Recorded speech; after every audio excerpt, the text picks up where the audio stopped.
Bienvenidos a una emisión más de Pregúntale al Especialista, este espacio de radio y televisión de Guerrero destinado a promover y a fomentar el cuidado en la salud y sobre todo a conocer todos los avances y dudas, despejar esas dudas que de pronto nos surgen en alguna materia o en alguna enfermedad en particular. Hoy en este programa, por demás especial, tenemos a un gran invitado, una persona que además de ser un gran ser humano, que ha abocado gran parte de su vida a ayudar a quienes lo necesitan, se ha especializado en un área pues muy importante y por demás crítica, el cáncer. Hoy vamos a platicar con el doctor Marco Antonio Terán Porcayo, él es cirujano oncólogo y vamos a platicar acerca de su experiencia, de su vivencia y por supuesto a compartir y a tratar de despejar algunas de las dudas que usted nos ha compartido. Hoy en Pregúntale al Especialista hablaremos de cáncer, cáncer de páncreas, aquí en Radio y Televisión de Guerrero. Bienvenidos.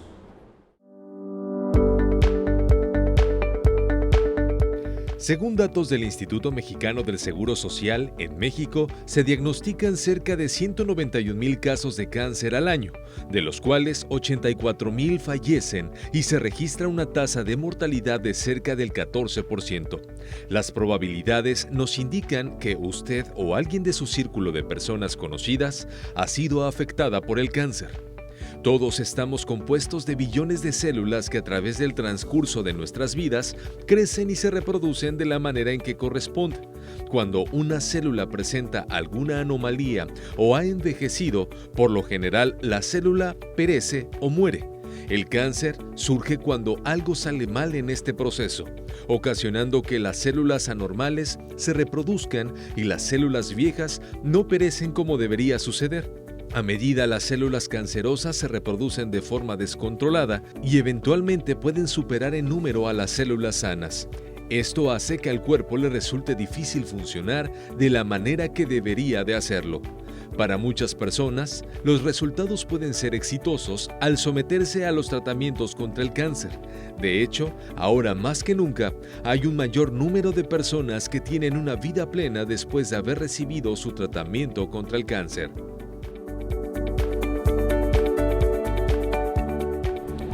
Muchas gracias y bienvenidos a Pregúntale al Especialista. Como usted ya pudo ver y escuchar, hoy hablaremos del cáncer, pero hablaremos en particular del cáncer de páncreas. ¿Y por qué vamos a hablar de este tema? Bueno, porque en los últimos años se ha visto un aumento en el índice de mortalidad de este tipo de cáncer y sobre todo los avances que se han dado para poder detectarlo de manera oportuna, pero para también poder contrarrestar los efectos. Recordemos que el cáncer pues es una enfermedad que no solamente afecta a la persona quien lo padece, sino también al núcleo cercano de la persona y por eso vamos a hablar hoy con un especialista a quien le doy la más cordial bienvenida a este estudio, el doctor Marco Antonio Terán Porcayo, es cirujano oncólogo, además pues bueno ya una vasta experiencia dentro del área de la oncología, estuvo también como director del Instituto Estatal de Cancerología aquí en el estado de Guerrero. Bueno, mejor usted platíquenos, preséntese doctor, es un gusto saludarlo, un gusto poder tenerlo aquí con nosotros en Pregúntale al Especialista. No, muchas gracias Rodrigo, a tu audiencia por permitirme compartir con ustedes la experiencia de muchos años, 33 años de ejercicio profesional en oncología nada más. En oncología. Nada más en oncología, pero obviamente sí me formé en la Ciudad de México, en la UNAM, en el Instituto Nacional de Cancerología de México. Y bueno, aquí me vine a trabajar, a fundar y crear el Instituto de Cancerología del Estado. Y bueno, formo parte del gremio académico de la UNAM, en posgrado soy tutor de doctorado en investigación y también aquí doy clases en la Universidad Autónoma de Guerrero en el 8º semestre, de tal forma que sigo, además de mi práctica privada, profesional, sigo muy activo académicamente, difundiendo, promoviendo la salud, el cuidado del cáncer y por supuesto también en acciones de beneficio social. Así es, doctor, platicábamos al principio, pues dábamos la introducción al programa, decíamos que pues bueno, además de toda esta expertise, de todo este profesionalismo, además un gran ser humano en esta práctica. El cáncer pues es una enfermedad que como todas sí afecta, pero de manera emocional quizás es todavía como que más, ¿no? Se arraiga más en esa parte. Fíjate, Rodrigo, que el cáncer no es una enfermedad, son muchas enfermedades. Es un punto que la audiencia tiene que conocer, porque a veces cree pues diabetes o tuberculosis, una enfermedad. No, aquí son cientos de enfermedades. Claro. Y dentro de esas cientos hay más de 250 tipos diferentes de células en el cuerpo y cada una de las células vivas son potencialmente candidatas a producir un cáncer. Pero dentro de esas 250 hay todavía diferentes variedades de células, entonces lo hacen miles de tipos de cánceres diferentes. Claro. De tal forma que un cáncer, por decirlo, de pulmón es totalmente diferente a uno de ovario, a uno del sistema nervioso central. Hablamos como si fuera de tuberculosis o sida o colitis, ¿no? Así de diferentes son. Entonces eso lo hace muy, muy complejo. El cáncer es muy ancestral. O sea, nosotros tenemos evidencia firme, escrita, pues desde los papiros, ¿no? En Egipto tenemos claramente ahí evidencia. Aquí en nuestras momias en Guanajuato hay evidencia de pacientes que han tenido cáncer, etcétera. Entonces no es una enfermedad nueva, son enfermedades que, claro, ha aumentado la población. Ahorita somos más de 8,000 millones, ¿no? Ya de población a nivel mundial, pero también la expectancia de vida ha incrementado de una manera importante. A principios del siglo pasado, por ejemplo, eran 30, 35 años, ahorita andan arriba de los 70 años hasta 85 años. Entonces, entre más vive el ser humano, uno de los precios evolutivos que tenemos que pasar es el cáncer, es una degeneración. El cáncer no viene de fuera a la población, no viene de fuera, viene de nuestro propio cuerpo. Tenemos células vivas y donde haya células vivas, potencialmente van a dar origen a un cáncer. Lo único lugar donde no hay células vivas, como es el pelo, por ejemplo, las uñas, pues no hay cáncer, pero en el resto hay cáncer. Entonces, son nuestros propios genes que están hechos para funcionar, reparar problemas, por ejemplo, una herida, pues a reparar la cicatrización, todas esas cosas, pero esas células se salen de control, empiezan a proliferar de una manera mucho más intensa, durante esa proliferación empieza a haber malas copias, vamos a decirlo, y que el cuerpo no las detecta, pero las repara la gran mayoría. Pero en algunas de ellas no las alcanza a reparar. Y si son células que son muy importantes o de genes muy importantes, es el inicio, vamos a decirlo, de un cáncer. Así es que sí, el cáncer es un conjunto de enfermedades que nadie está exento. Por supuesto que hay factores externos e internos que aumentan el riesgo de este tipo de problemas, pero difícilmente algunos podremos saber si vamos a tener cáncer, aún portándonos bien. En cambio, en otros sabíamos que tiene mucho más riesgos si tiene ciertos hábitos, ciertos estilos de vida o ciertos riesgos genéticos dentro de su población. De acuerdo, y que obviamente esto, pues bueno, va a representar pues el incremento en el porcentaje para poder tener o no, o poder padecer o no este cúmulo de enfermedades relacionadas al cáncer. Doctor, platíqueme, ¿cómo es que usted entra a la especialidad de oncología? La intención de este programa es precisamente también pues orientar a nuestro auditorio, a aquellos que a lo mejor están en una etapa en la de que, pues decisiva, ¿no? En qué es lo que voy a hacer de aquí en adelante. ¿Cómo es que una persona entra a la especialidad de oncología? ¿Cuál es el proceso? ¿Cuánto tiempo? ¿Qué es lo que usted hizo para poder estar donde se encuentra? La oncología se trata al paciente de una manera integral, le llamamos. Entonces, en términos muy generales, somos 3 tipos de especialistas en cáncer. El médico que lleva a cabo procedimientos operatorios, como es mi caso, cirujano de cáncer. Los médicos que se encargan de dar tratamientos con radiaciones, es los radiooncólogos o radioterapeutas. El médico que da tratamientos con medicamentos, ya sea por oral o sistémicos, por la vena o X, esos son oncólogos médicos. Entonces, estos 3 tipos de especialistas o subespecialistas trabajamos y debemos trabajar de una manera coordinada, porque es poco común que nosotros tratemos un paciente con cáncer solamente un médico especialista en cáncer. ¿Qué tenemos que hacer? Yo me formé en los años 80.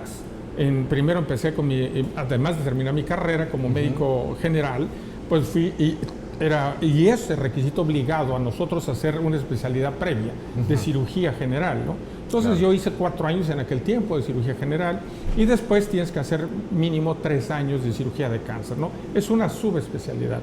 En aquellas épocas en que yo me formé no era lo mismo para el resto de las especialidades oncológicas, Incluso hoy, por ejemplo, el radioterapeuta, terminando la carrera, entra a la especialidad, a diferencia de nosotros, que es una especialidad previa. En el caso, por ejemplo, de los oncólogos médicos, tiene que hacer una especialidad previa de medicina interna.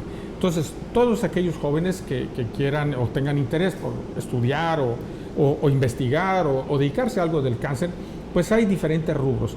Hay otro que tiene que ver con la investigación. Entonces, por fortuna ya la UNAM tiene en la Facultad de Medicina un área donde usted se encausa desde, no necesita ser médico general, vamos a decir, y después incursionar a maestrías, a doctorados para hacer investigación, sino que hay una carrera de investigación, propiamente investigación biomédica, ¿no? Y ahí empiezan la gente que está muy bien definida, ya no pierde tanto tiempo y de ahí camina, vamos a decirlo, a maestrías dependiendo de inmunología, cáncer, infeccioso, lo que sea, y el doctorado, ¿no? Aquí en México pues hay varios centros de investigación en cáncer también, en el Instituto Nacional de Cancerología de México hay varios laboratorios que tienen que ver con la UNAM. La UNAM los ha colocado ahí con sus respectivos especialistas, grupos de investigación.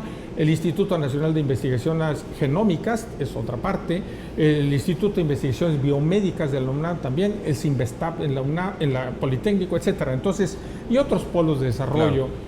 De tal forma que esta es un área que cuando a mí me tocó verla en los años 80, pues yo vi la cantidad de pacientes que veía que estaban internados con cáncer y veía que pues no teníamos ni el conocimiento tan avanzado, ni la manera de cómo tratarlos, y veía que esas cosas iban en aumento y que era complejo.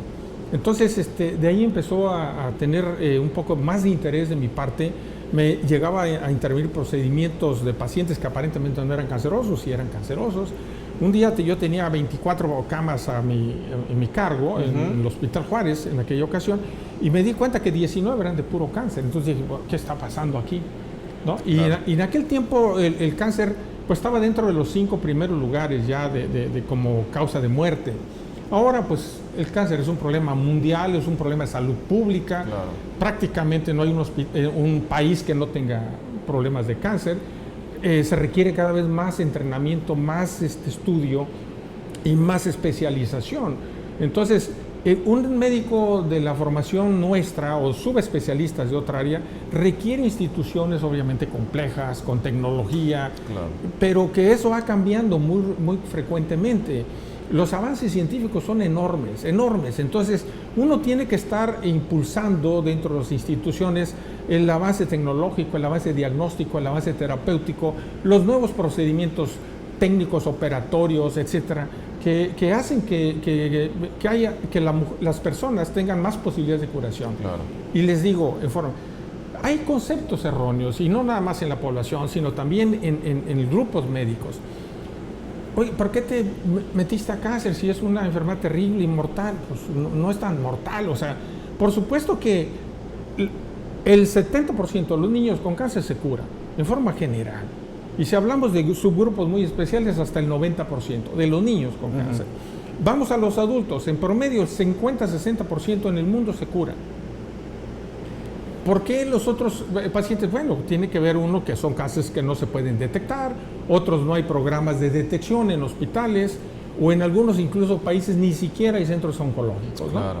Aquí en el país, por ejemplo, hay estados que no tienen un centro oncológico como lo hay aquí en Guerrero, ¿no? Sí. De tal forma que sí se requiere de personal altamente calificado y se va a requerir más. Claro. Hoy en el mundo, por ejemplo, en el 2020, 20 millones de personas diagnosticadas con cáncer, nada más en el 2020, 10 millones de muertes. Esto lo ubica a nivel mundial segunda causa de muerte. Entonces, sigue esto creciendo, y lo vamos a ver, por ejemplo, el caso del páncreas, como Estados Unidos es su tercer lugar, cáncer del páncreas, pero para el 2030 es el segundo lugar como causa de muerte. Entonces, no hay algo que nos esté diciendo, ¿sabes qué? No vamos a requerir de especialistas, de tecnología, de instituciones de esta envergadura para atender a la población. Y doctor, y por supuesto, esta es la contribución que hacemos en Radio y Televisión de Guerrero para sumarnos a esta invitación. Vamos a hacer la primera pausa, si usted me lo permite. Estamos hablando de cáncer. Nuestro especialista el día de hoy es el doctor Marco Antonio Terán Porcayo, cirujano oncólogo. Estaremos hablando de cáncer de páncreas. En el siguiente bloque arrancamos ya con este tema para que usted se quede con nosotros aquí en Pregúntale al Especialista. Regresamos.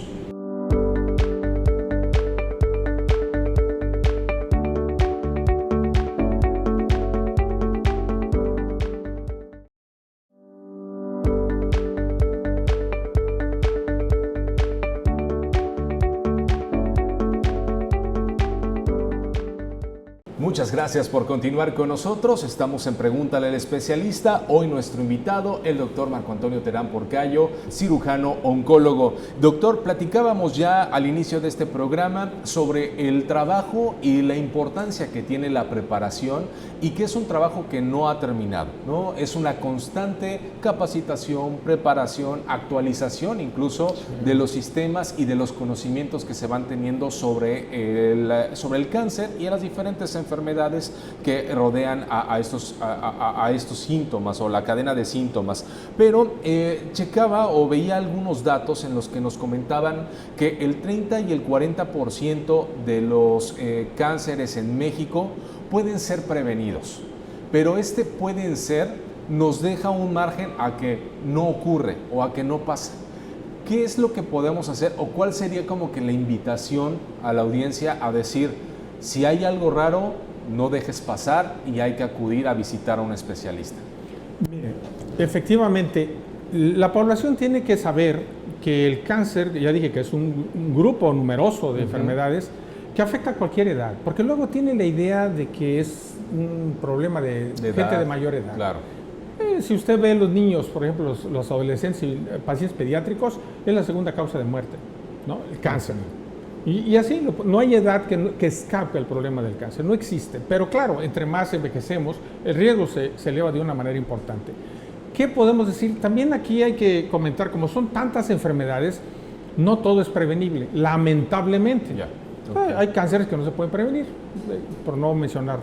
Pero el 30% de lo que usted decía es correcto. El 30% es que hay dos tipos de prevención, para hablar en forma muy genérica. La prevención primaria, donde podemos evitar el cáncer, y otra es donde podemos detectarlo tempranamente. Yeah, okay. Entonces, ¿lo podemos evitar? Por supuesto. A ver, ¿cómo lo podemos evitar? Voy a poner dos ejemplos, nada más. El tabaco. El tabaco tiene más de 7,000 sustancias químicas, tiene 72 sustancias cancerígenas, y de ellas aproximadamente es responsable de aproximadamente el 30% de las muertes por cáncer en general.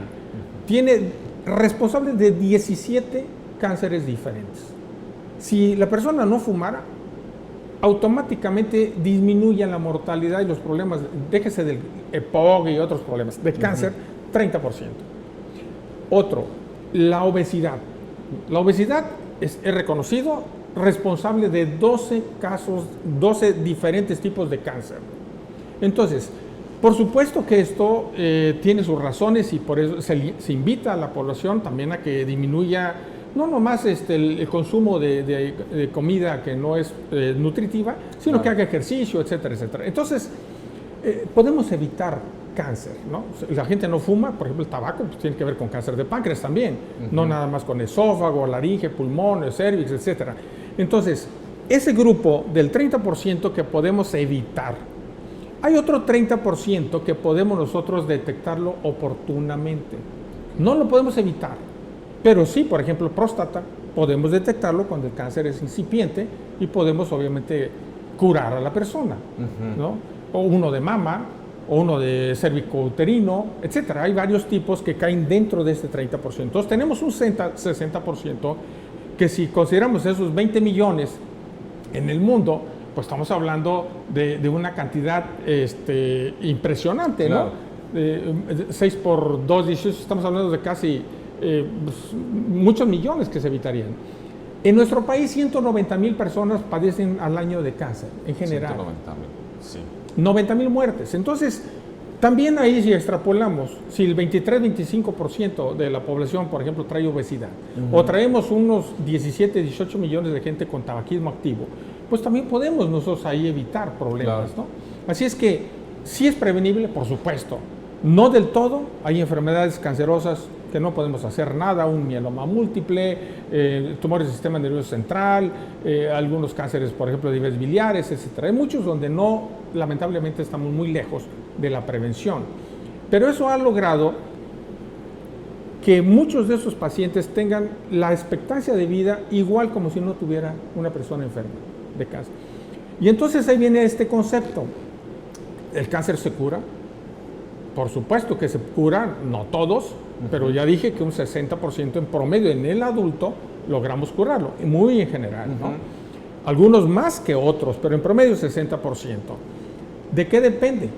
Del tipo de cáncer, depende de la localización y lo avanzado que esté ese cáncer. Hay cánceres que aún siendo avanzados los curamos, por ejemplo un cáncer de testículo en un joven, aún teniendo metástasis en el pulmón, es curable, altamente curable, ¿no? Un cáncer de tiroides es altamente curable, etcétera. Entonces, pero la gran mayoría, por supuesto que es importante que la persona acuda y tenga esa cultura de la salud, de autorrevisarse, de ir con el médico, no cuando tiene dolor o molestias, porque esa es la cultura. Yo me siento muy bien, ¿para qué voy con el médico? Yo me siento muy bien.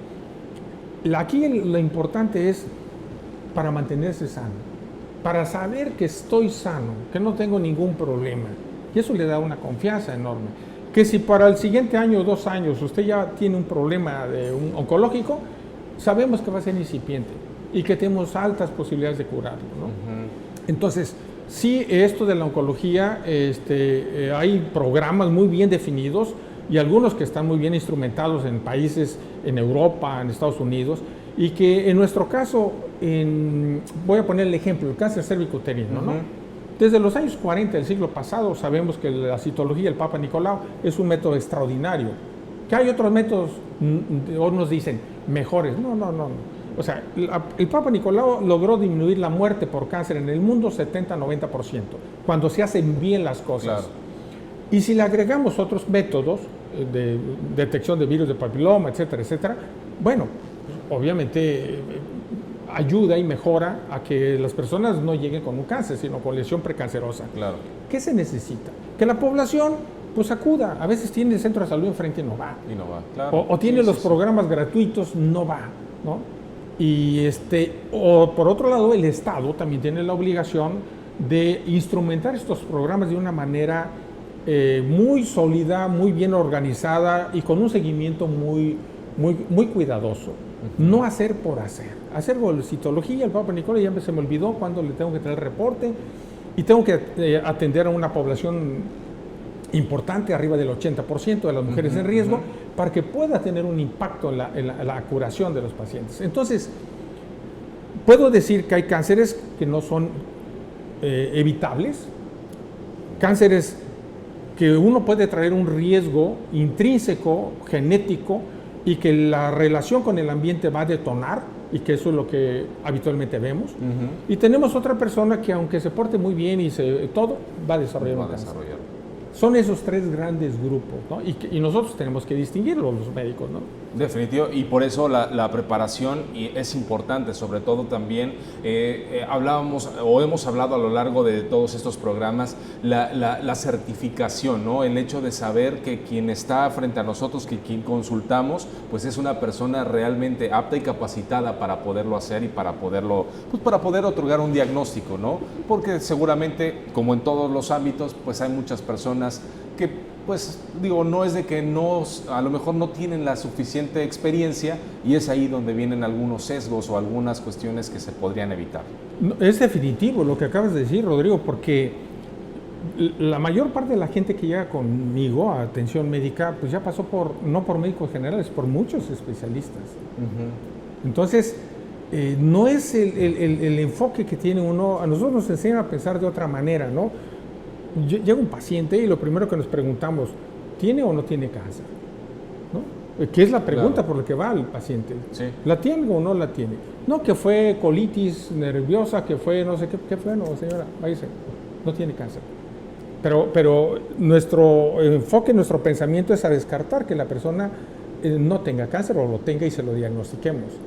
Y dos, obviamente, hasta dónde está ese problema. Claro. Nomás está allí, está en otro lado, y de acuerdo a eso son los tratamientos. Entonces, claro que el retraso en el diagnóstico de una persona tiene que ver con muchos factores. Claro. El propio paciente, de que a veces pues no le da importancia, no hay la cultura de la atención, o cuando tiene los síntomas incipientes, lo aminora, se automedica o hace cosas que no debe de hacer. A veces va con personajes que no tienen la información correcta para orientar. Claro. Y entonces todo eso va retrasando, ¿no? Va retrasando, y cuando muchas veces se dan cuenta la situación es mucho más seria. Así es. Doctor, tenemos aquí algunas cuestiones derivado, dice aquí, que de la pandemia del COVID-19, pues la detección oportuna se vio en pausa, realmente todo el sistema se vio pausado en todos los ámbitos, pero en el sector de la salud, sobre todo en la detección de nuevos casos, hay un repunte, hay una alza en estos números, y nos dice aquí que es debido a que la atención se centró en la pandemia y se descuidó algunos sectores. A nivel mundial, ¿cómo ve usted estos tiempos pospandémicos, ¿no? Ya saliendo del COVID? Veo una situación difícil en varios aspectos. Primero, ahorita vamos a tener que lidiar, y ya se están lidiando en Europa con las secuelas de la pandemia. Que todavía, ese salió de la pandemia, pero todavía ahorita los grupos médicos, las secuelas. Así es. Problemas cardíacos, etcétera, etcétera, ¿no? Varios que ya están hospitales dedicándose con especialistas a mitigar y a tratar ese tipo de problemas, ¿no? Entonces todavía ya salimos, pero todavía... Ahora, ¿qué tanto esto va a repercutir en cuestiones del cáncer? No de mala atención o que no se hayan atendido.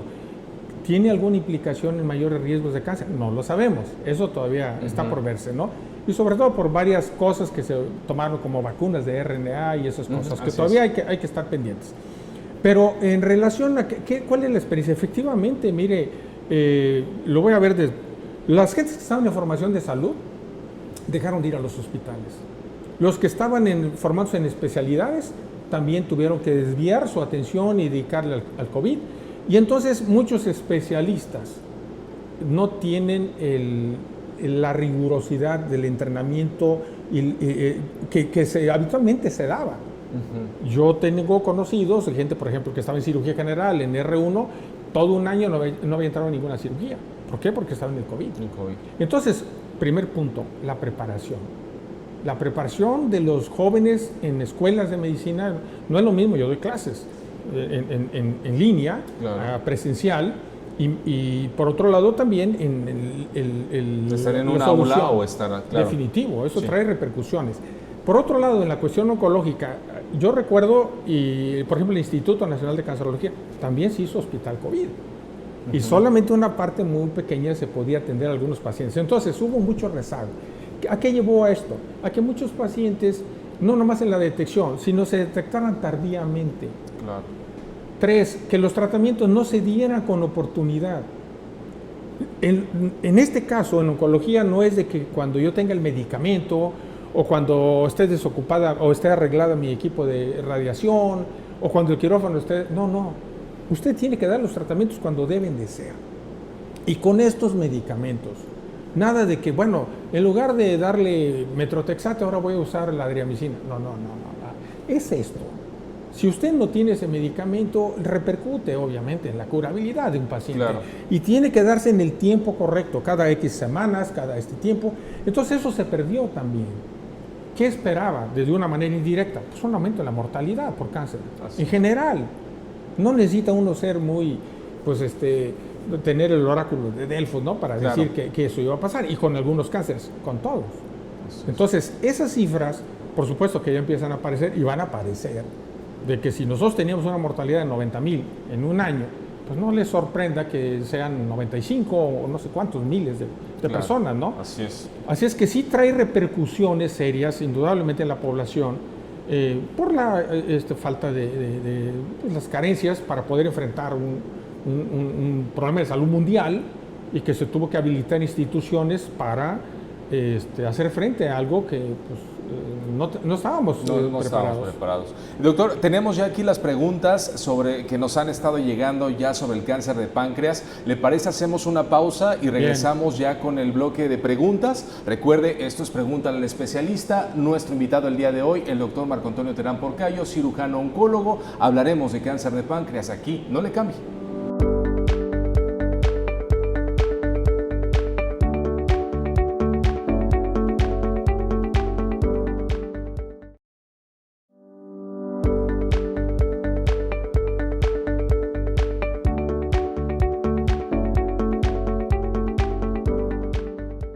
Gracias por continuar con nosotros. Si usted nos está sintonizando en este momento, en Pregúntale al Especialista, estamos hablando con el doctor Marco Antonio Terán Porcayo, cirujano oncólogo. Estamos hablando de cáncer, pero sobre todo el cáncer de páncreas. Y está justamente en el momento indicado porque es, doctor, el instante en donde empezamos a compartir las preguntas que nos ha hecho el auditorio. A lo mejor algunas preguntas ya en algún momento del programa las hemos respondido, pero de manera general y concreta las vamos a recordar a manera de resumen para quienes nos están sintonizando en este momento. Dice por acá, doctor, ¿cómo identifico el cáncer de páncreas? El cáncer de páncreas es bueno, hay que distinguir que hay varios tipos de cáncer en el páncreas. Pero cuando hablamos de cáncer de páncreas nos estamos refiriendo en general los médicos a un tipo que es el más común, que es el 90%, o sea, de todos los casos de páncreas, es un cáncer que le llamamos epitelial, se llama adenocarcinoma. Entonces, yo me voy a referir a ese cáncer, porque hay otros que se llaman neuroendocrinos o X, ¿no? Me voy a referir a este, que es el más común.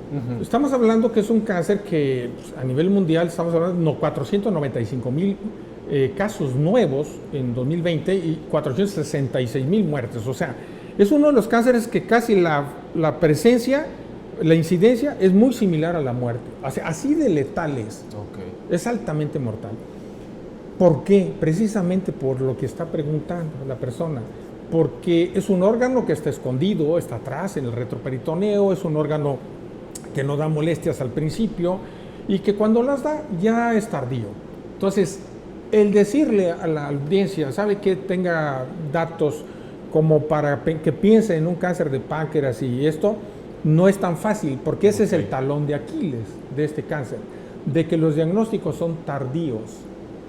Pero, sin embargo, voy a darle algunas luces por ahí. A ver, el 50 al 85% de las personas con cáncer de páncreas son diabéticos. Y de esos 50-85%, el 85% de ellos hacen la diabetes, el cáncer de páncreas unos 2-3 años antes de que aparezca el cáncer de páncreas.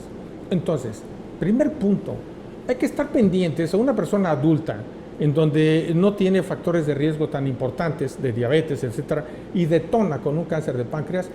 Hay que estar atentos ante la posibilidad que de fondo exista un cáncer de páncreas.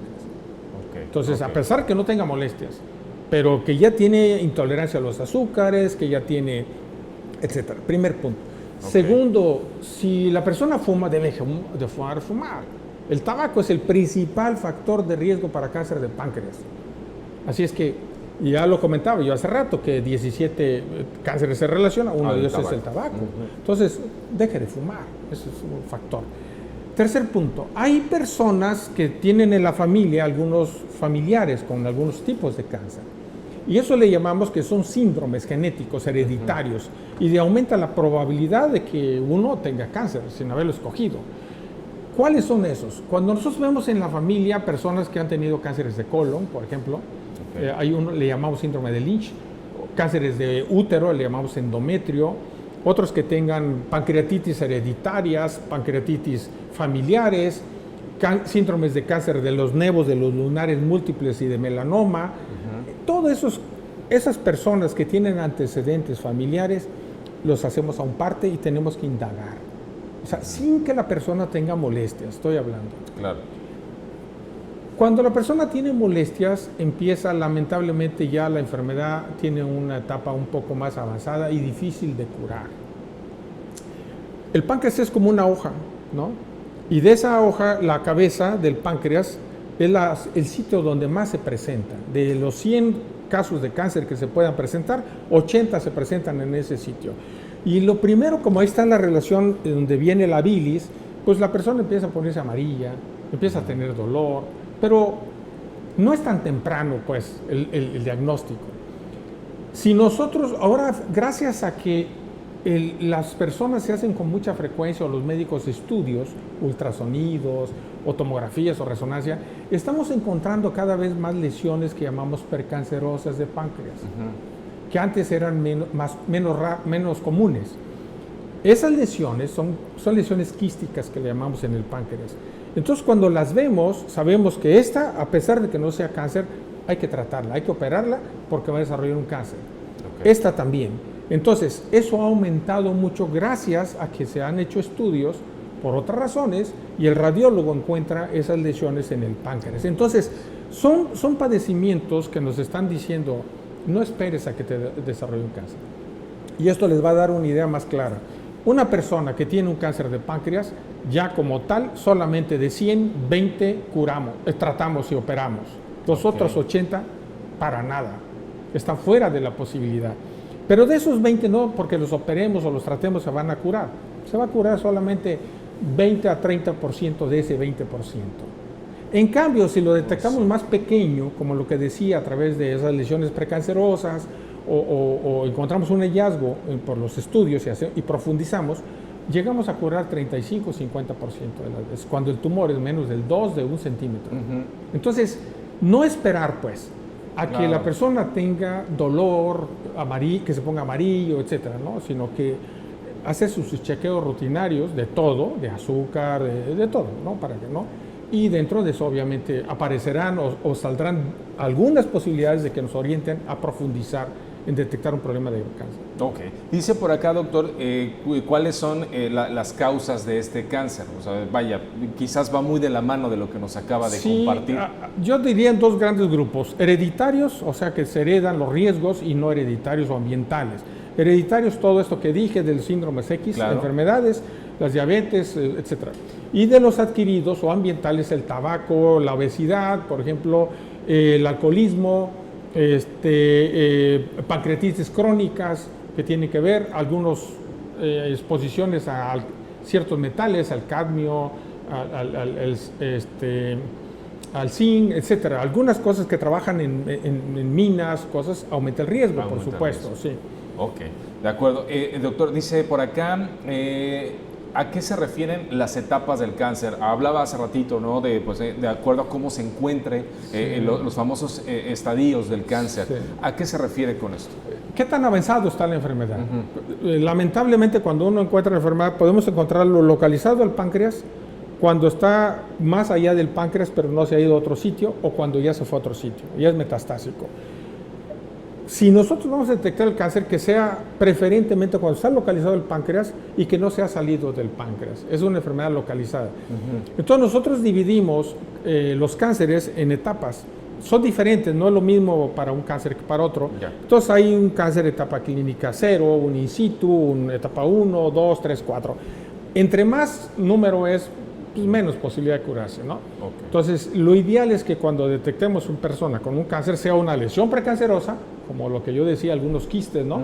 Quistes mucinosos de páncreas, quistes ductales, papilares, esos son precancerosos y son altamente curables. O si es cáncer, que sea un tumor pequeño, de menos de 2 centímetros, preferentemente localizado, y que podamos nosotros extraer. Muy bien. Doctor, ahorita aquí nos preguntan, ¿el cáncer es una enfermedad curable o el cáncer de páncreas se cura? Hablábamos de este porcentaje mínimo, pero sí hay, o sea, sí lo hay. El problema es el diagnóstico tardío. No podemos no hay marcadores específicos que sean de utilidad para la detección temprana. Si usamos marcadores, o sea, sustancias que produce el tumor y que están elevadas y que nos orientan a que tiene la persona un cáncer. Pero hacerlo antes, detectar eso antes de que la persona esté más avanzado en la enfermedad, no son muy útiles. Entonces, ese es el gran problema. El 95% de las personas con cáncer de páncreas que se detectan, lamentablemente son en etapas avanzadas, la gran mayoría. Y me hace nuestro medio. Sí. Por eso le digo la alta mortalidad. Pero si lo detectáramos más temprano, por supuesto que los porcentajes de curación son de 30 a 50%. Perfecto. Dice por acá, pues bueno, ¿cómo se puede propagar? O quiero entender las complicaciones de este cáncer de páncreas. Hablábamos de la famosa metástasis, cuando ya se extiende a otras partes, incluso no cercanas a donde está el órgano. ¿Cuáles son las complicaciones que puede tener el cáncer de páncreas? Este cáncer crece primero, tiene, vamos a decirlo, 4 formas de cómo se disemina. Localmente va creciendo y va invadiendo, por ejemplo, el intestino, el duodeno, va invadiendo los grandes vasos que nutren al intestino, que se llaman los vasos mesentéricos. Entonces, primero localmente. 2, puede irse por vía linfática, o sea, por los ganglios linfáticos, a partes alrededor del páncreas, de la aorta, de varios sitios del abdomen o fuera del abdomen. A través de la sangre, a través de las metástasis que le llamamos a distancia, se va al pulmón, al hígado principalmente, al pulmón, etc. Y la cuarta vía es, se desprenden las células porque no tienen la capacidad de estar tan fijas unas con otras, se desprende y entonces se riegan en el abdomen y eso hace que se forme lo que llamamos carcinomatosis peritoneal. Entonces son las 4 formas, vamos a decirlo, en que este cáncer se va a diseminar. Así es que es muy versátil, lamentablemente lo hace tempranamente y eso hace que muchos escapen a un porcentaje de curación. Y eso también es diferente a los otros tipos de cánceres, o sea, Sí, vaya, claro. esta manera en cómo se disemina es muy distinta a otro tipo muy de distinto. cáncer. Si usted ve, por ejemplo, un cáncer cervicuterino, pues tiene su metástasis habitualmente por vía linfáticas y mucho menor por sangre, pero por vía transperitoneal y eso no lo hace, No ¿no? pasa. Y así otros, pulmón lo hace por vía de la sangre, etcétera, ¿no? Entonces son muy diferentes. De acuerdo. Dice por acá, ¿qué significa ser un sobreviviente de cáncer? Hemos oído mucho este término, sobreviviente de cáncer. ¿Cómo se puede definir o qué podemos entender? Mira, nosotros cuando hacemos nuestras publicaciones, nuestros seguimientos de pacientes, hablamos de sobrevivencia o supervivencia, ¿no?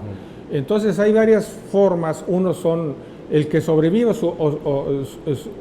a una enfermedad de este tipo, no necesariamente quiere decir que está curado, primero, porque hay sobrevida libre de enfermedad, que le llamamos. Pero en ese momento ya se trató, ya le dimos todo, etcétera, y lo estamos vigilando, porque hay que vigilarlo el resto de su vida, porque luego hay gente que cree que ya me dieron de alta en X hospital. Mentira. Los únicos que damos de alta son cánceres de piel, que son vasos celulares. Los demás hay que estarlos vigilando el resto de su vida, porque yo me encuentro con mucha frecuencia ese tipo de comentarios, ¿no?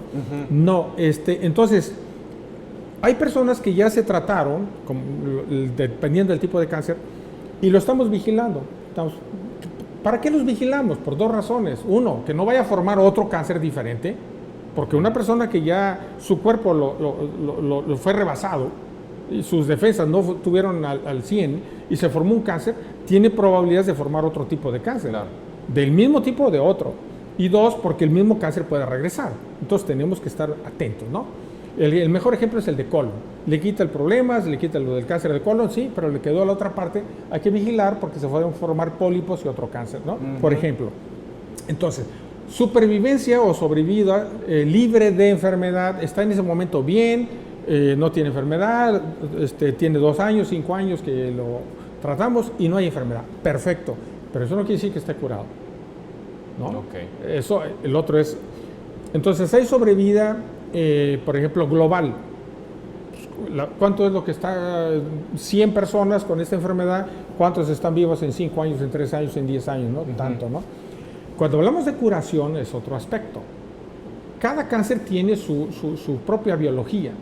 No es igual la curación para una persona con un cáncer, por ejemplo, de piel, de un melanoma, a uno de pulmón, a uno de X, ¿no? Son o de próstata. Por ejemplo, en próstata tenemos mínimo que darle seguimiento, mínimo 15 años, para decir. Pero en términos generales podremos decir lo siguiente. Algunos dicen, gente que se dedica a esto, dice, mira, a ver, nosotros hablamos de curación si la persona que tuvo cáncer muere de cualquier otra razón y tiene la misma expectancia de vida que la población. De acuerdo. ¿No? Entonces, si por ejemplo, hoy se murió de cáncer, pero sí tenía, a los 60 años se le diagnosticó con cáncer, se murió a los 90 y a lo mejor del mismo cáncer. Algunos dicen, estaba curado. Estaba curado. Independientemente que a los 90 años le apareció otro o el mismo, ¿no? Okay. La expectancia de vida. En cambio otros dicen, no, se muere de cualquier otra cosa menos del cáncer, ¿no? Y eso varía. En algunos cánceres son 5 años, en otros son 15, dependiendo de la historia de cada enfermedad. Doctor, tengo que hacer una pausa. Tengo todavía algunas preguntas que quedan ahí. No las vamos a dejar. Regresando de la pausa las vamos a atender. Por lo pronto los invitamos a que se queden con nosotros. Estamos hablando del cáncer de páncreas, con nuestro especialista el día de hoy, el doctor Marco Antonio Terán Porcayo. Es muy breve y regresamos.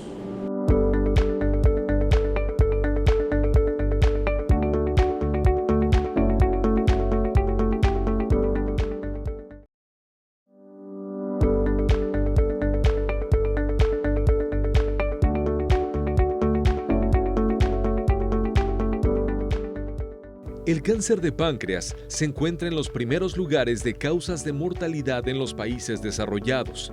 Es una de las neoplasias malignas que se diagnostican, por lo general de forma tardía, casi siempre es letal y cada vez va más en aumento por factores intrínsecos y extrínsecos al paciente. Se estima que para 2040 aumente cerca de un 99% en incidencias solo en América Latina.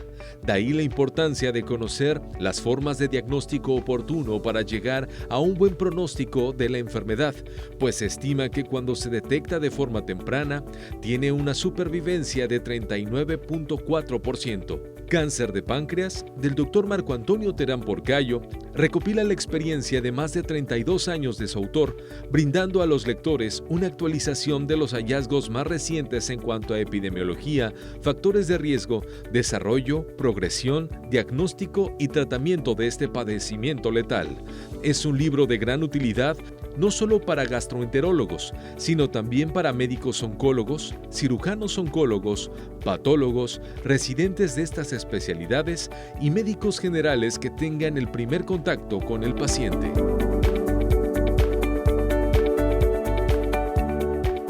Muchas gracias. Entramos a la recta final de este programa. El día de hoy estamos hablando con el doctor Marco Antonio Terán Porcayo, cirujano oncólogo. Estamos hablando de cáncer, sí, pero en particular de cáncer de páncreas. Y es que pues no es por demás tener el invitado que tenemos el día de hoy para hablar de este tema, porque pues bueno, vamos a aprovechar de una vez, doctor. Tenemos este libro aquí en mis manos. Este libro se llama Cáncer de páncreas, es del doctor Marco Antonio Terán Porcayo, de editorial Pidesa.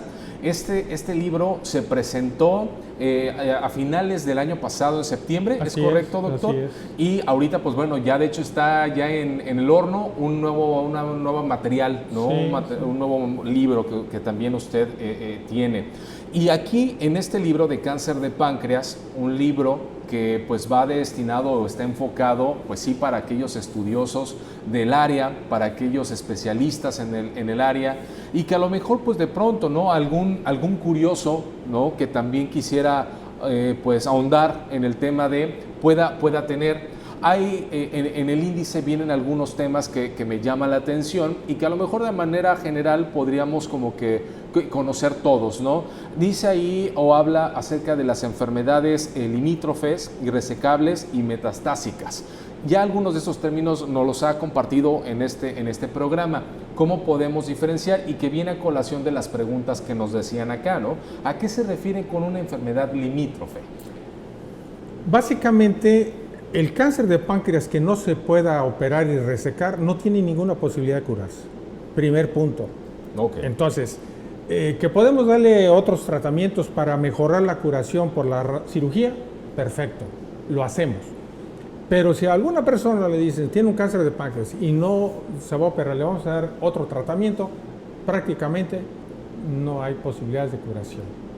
O sea, son puntos. Uh-huh. La cirugía juega un papel fundamental. Entonces, claro, desde este aspecto, el cáncer cuando está localizado al páncreas y lo podemos quitar en una operación que es muy extensa, debe ser gente muy con alto entrenamiento, son procedimientos muy complejos, se llama enfermedad resecable. Lo podemos resecar, la podemos quitar. Okay. Cuando está ese cáncer afectando algunas estructuras importantes, sobre todo vasculares, ¿no? Que juegan un papel importante en la nutrición del intestino, de otras partes, y que decimos, mira, híjole, hay posibilidades de que sí se pueda quitar con una operación, pero tal vez no. Es limítrofe, es borderline. Claro, hay otros criterios médicos muy estrictos, ¿no? Que cumplimos. Entonces decimos, no. Estos pacientes que tienen estas condiciones, primero le voy a dar tratamiento con quimioterapia, le voy a dar seguimiento en unos 3 tratamientos, 4 tratamientos, y yo veo, si veo que disminuyó, entro a operar, y ahora sí. O no, pues bueno, ya no entra a cirugía, ¿no? Esos son borderline o limítrofes. Okay. Cuando la enfermedad ya está afuera, y desde que lo vemos tiene invasión, no nada más en otros órganos, en el pulmón, el hígado, sino otras áreas muy delicadas, decimos, es irresecable, no se puede. Y cuando ya tiene enfermedad en el pulmón, el hueso, en otros sitios, es metastásica. Entonces, son las etapas que nosotros tienen repercusión pronóstica, porque sabemos que una persona que tiene una enfermedad metastásica, por ejemplo, a otros vísceras, pues no se va a curar. De hecho, solamente menos del 5% llega vivo a un año, ¿no? Con una enfermedad de este tipo. Entonces requiere otro tipo de atenciones, manejo del dolor, porque padecen mucho de dolor. Claro. En fin, muchos apoyos paliativos. Y los otros, los que son candidatos a cirugía, bueno, tienen que estar en un grupo de médicos altamente calificados, con una infraestructura bastante compleja para que puedan llevarse a cabo tratamientos adecuados. Porque también, si no se hace bien, pues la cirugía también trae problemas, obviamente, ¿no? Trae una serie de complicaciones muy importantes que la población tiene que saber, de un 40 a un 60%. La mortalidad varía dependiendo del tipo de hospital y de entrenamiento que tenga, los médicos, etc. Entonces, en general, a eso nos referimos, Rodrigo, sobre si es enfermedad localizada, si es limítrofe o borderline, si es irresecable o es metastásica. Muy bien. Y doctor, antes de la pausa hablábamos acerca de la enfermedad, si tiene cura o no, nos daba ahí también algunos indicios de cómo se puede considerar. Y la última pregunta que teníamos aquí pendiente es la diferencia entre cura y estar en remisión, dice por acá. Dice cura o remisión. ¿Qué diferencia hay en estos términos? En el caso, por ejemplo, de remisión, es que puede ser de 2 aspectos. Uno, hay una enfermedad, se le da tratamiento y desaparece. Remitió. Pero eso no es sinónimo de curación. Y pongo un ejemplo, no lo voy a decir en páncreas porque es poco común que se dé eso. Pero el caso de mama, ¿no? Hay una persona, tiene un cáncer en el seno, le damos tratamiento con quimioterapia, desaparece el tumor. Entonces, remitió, desapareció, hay una respuesta completa o parcial, pero eso no significa que esté curado, ¿no? Entonces, tenemos que dar otro tratamiento para garantizar mayores posibilidades de éxito.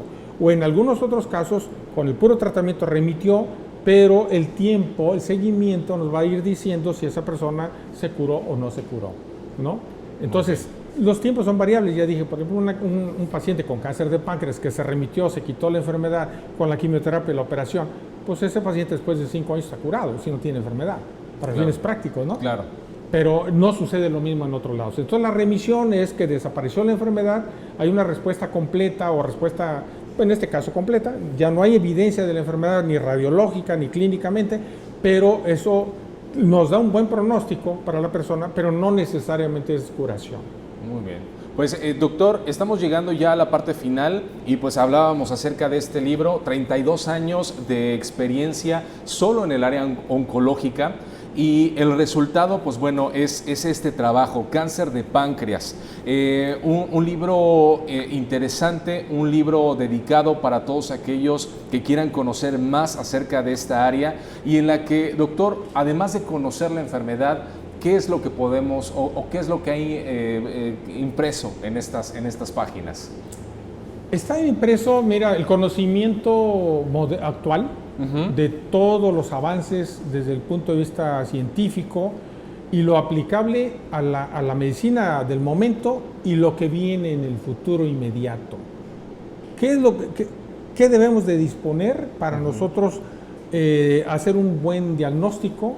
¿Qué tecnología debemos de tener para hacer una buena estadificación, que le llamamos? ¿Cuál es el papel que juegan, por ejemplo, los genes que participan en la formación de este cáncer? ¿Y qué medicamentos se han desarrollado para ir combatiendo la enfermedad?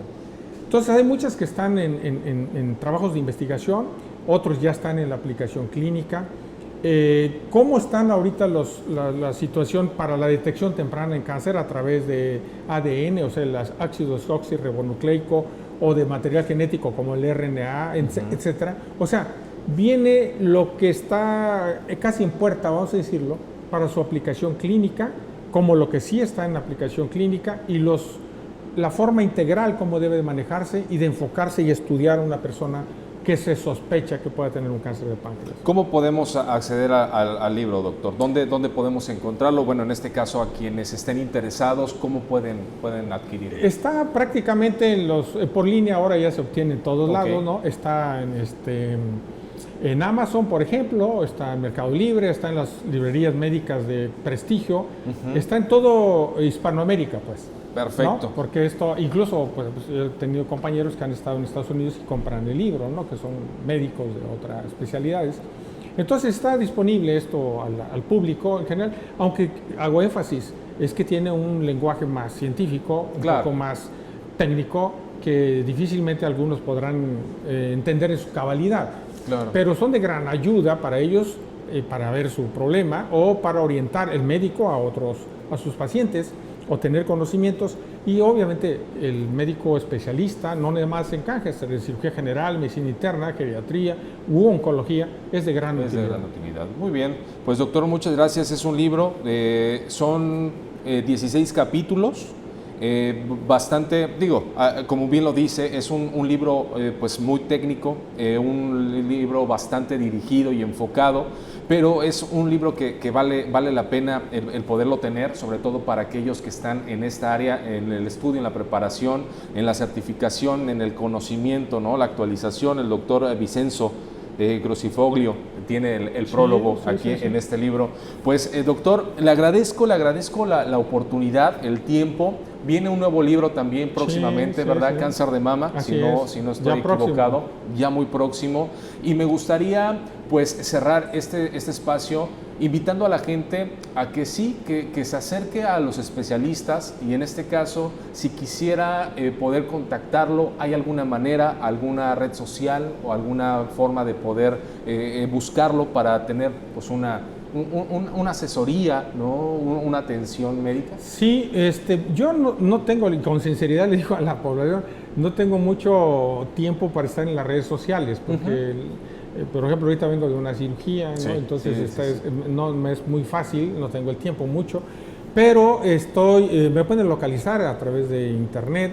Estoy aquí en Acapulco, también estoy en la Ciudad de México, y aquí en Acapulco estoy en Costa Azul, el teléfono el 484-1503, y el teléfono personal el 100-7976, ¿no? 744-100-7976, es el personal, y el otro es de mi consulta. Pero pueden acceder a la información a través de internet, ahí me localizan, ¿no? Entonces prácticamente estoy la mayor parte del tiempo aquí en Acapulco y algunas veces en la Ciudad de México. En la Ciudad de México. Pues bueno, doctor Marco Antonio Terán Porcayo, cirujano oncólogo, muchas gracias por este tiempo, gracias por la experiencia compartida, y pues bueno, mucho éxito con los nuevos proyectos, porque sin duda vienen varios. Ya platicaremos en otro momento, en otra oportunidad, ya más allá de lo técnico y de lo profesional, pero le agradezco esta oportunidad, doctor, y pues aquí estamos también con las te puertas agradezco abiertas. mucho, Rodrigo, a la audiencia, y gracias por aceptar